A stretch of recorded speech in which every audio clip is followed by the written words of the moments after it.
What's up, guys? Amster Knows Hoops back today with another video, and today we are on episode 6 of the Rebuild Report.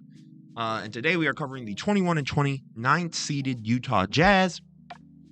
And I want to talk about this team and their future. But before getting into that, please don't forget to leave a like, comment, subscribe. You guys have been showing a lot of love and support in the more recent vids. We're at least when I'm recording this, 593 subs. I want us to get to that 600 before the end of January and get to 1K before the end of the year. So again, don't forget to like, comment, subscribe, join the Discord in the description. We're streaming games in there all the time, talking basketball all the time, so please do that. Now I want to get right into it, and I want to start with the rookie of this team, Keyonte George, right? Now, Keyonte George is averaging 11, 3, and 5 on 37% from the field, which is not good. 32 from 3, which, considering he's taking about 5 a game, not very good either. But 81 from the line, which is, average, what you want, right? Nothing crazy. But I want to sort of show where this guy can go and what he's good at and show where the flashes could be to, of course, address the question of if he's your guy going forward. So what I love here is the use of Walker Kessler, right? Because it almost looks as if Keyonte is ready to prime up a lob, forcing AD to sort of have to take that hesitation. And Keyonte takes actually a really nice little floater shot, which I think through his use of the P&R man more often, I would love to see more shots like that from him, right? So then we're going to see Collin Sexton here call for the screen from Lauri Markkanen, and we see Keyonte sort of just sitting on the wing here, right? Sort of shifting back. Now Vanderbilt sort of stuck between the corner and the wing, and Keyonte does a great job of having his hands just primed for this pass from Collins, right? Attacks the little gap between Russell and Vando, and does this nice little layup right outside the reach of Vanderbilt for a tough scoop that, honestly, if he wasn't a rook, might have been called an and one. And then these are in close possessions of the game, right? And then Keyonte here gets the screen, little slip action here from John Collins, going for another from Markkanen, kicks it out to Sexton, right? Goes right back out. Now, to me, this is a little dignified shot. I get it, you have about 8 seconds, but I would much rather just pass it to Jordan Clarkson, because at this point, too, Vando sort of sunk on Markkanen.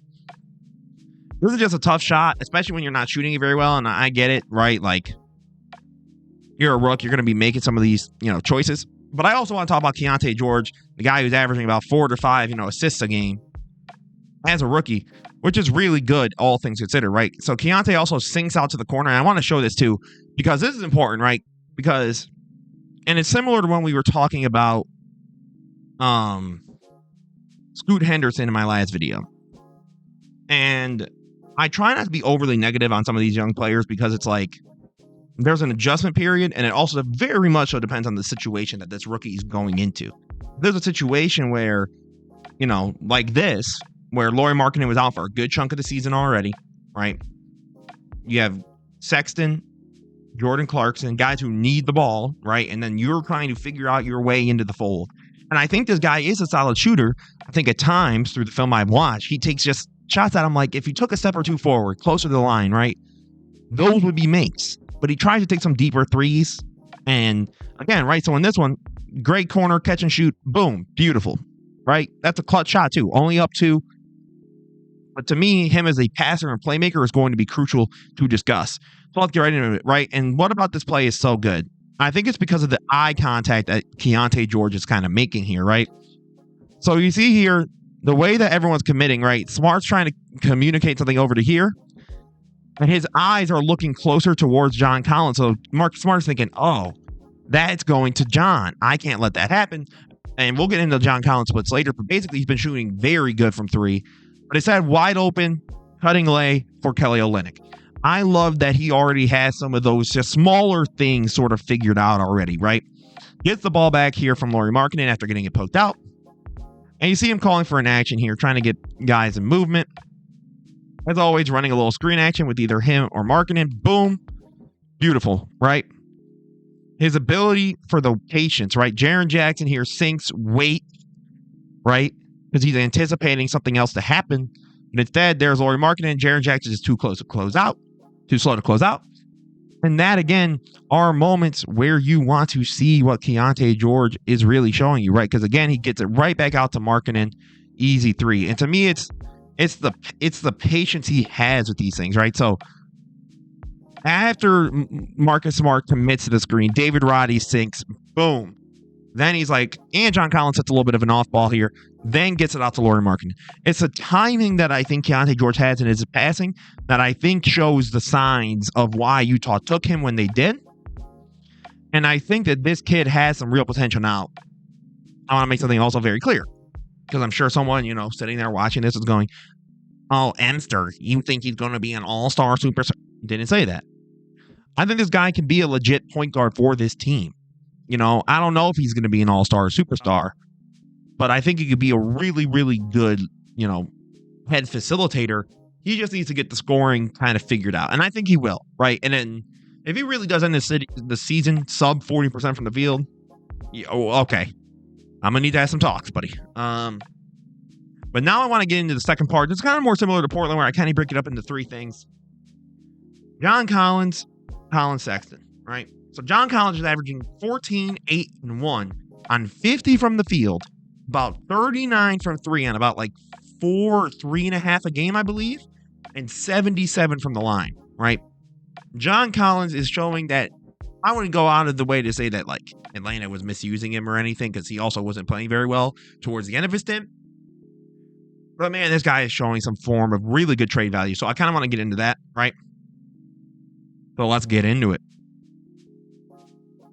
So you're going to see a little off-ball action here from Lauri. And John Collins is just sort of sunk in the corner, right?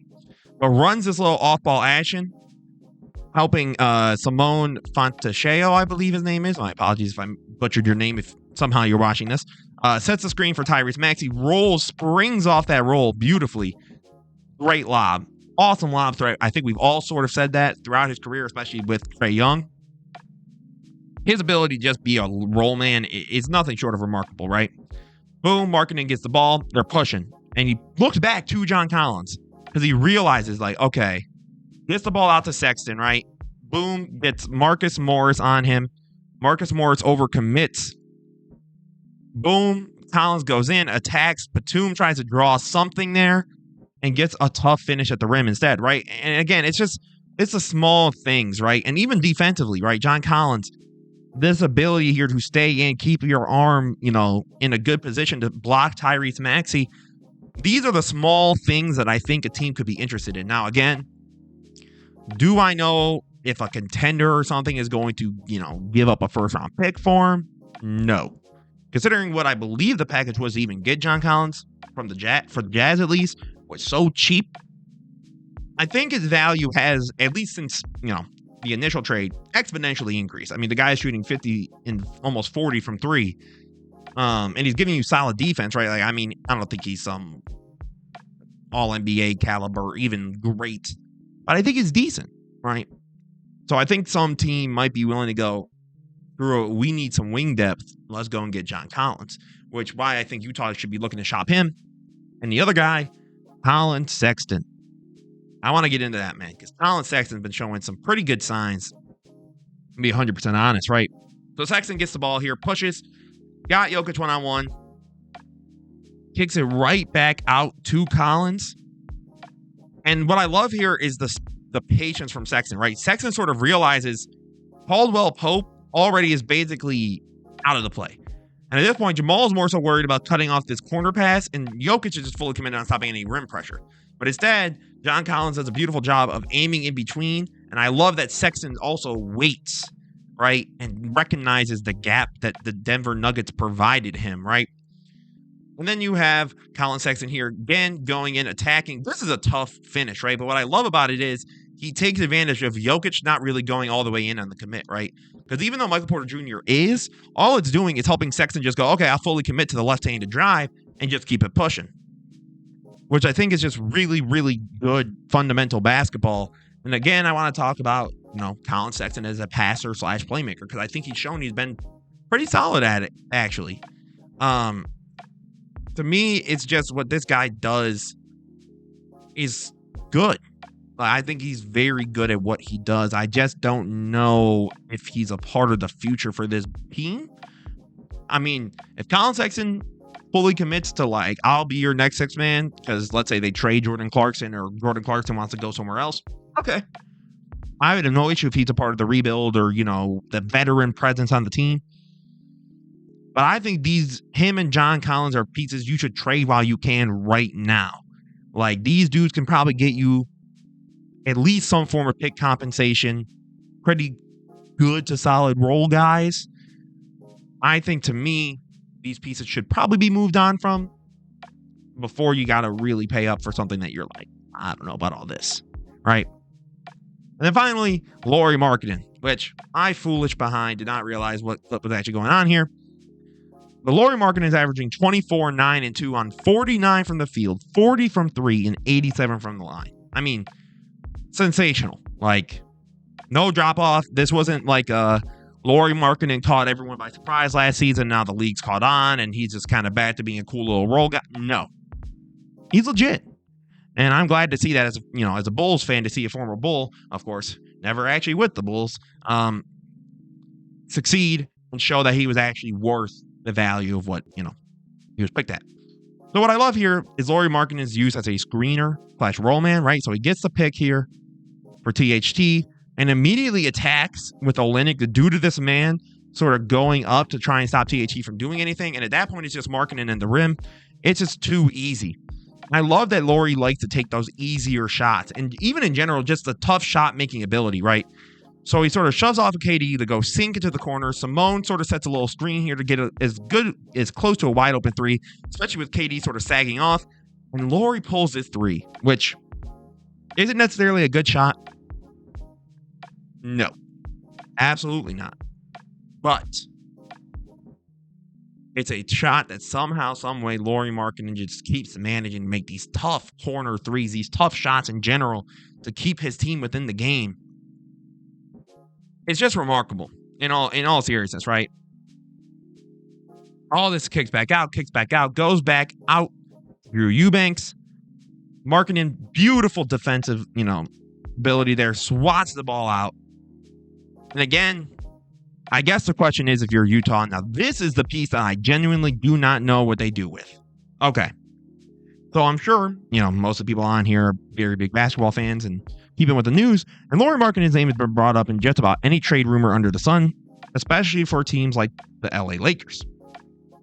And my thing is, if you're Utah, and I understand why you're doing it, because the dude's balling out even more than they probably ever would have expected. So now, not this season, but the next season, his contract will be up, which means you'll have to pay him pretty big dollar. So if you're going to trade him now. Right now, I think Will Hardy, outside of like Jamal Mosley, probably my favorite of the coaches for these rebuilding teams, and maybe Ime Udoka as well.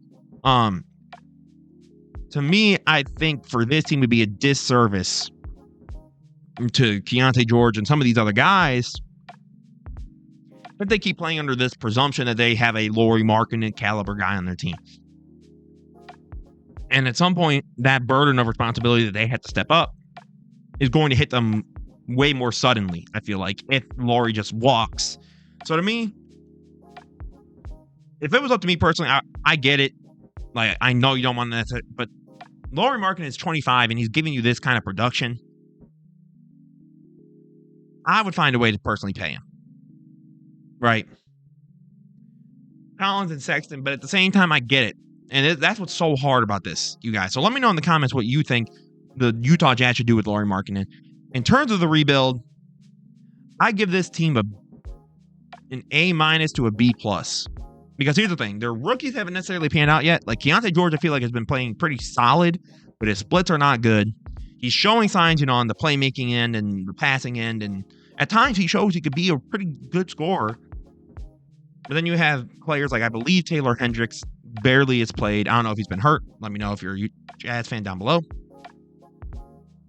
But then the thing is, they have such good tradable pieces that their trade value is just, right? John Collins, Colin Sexton.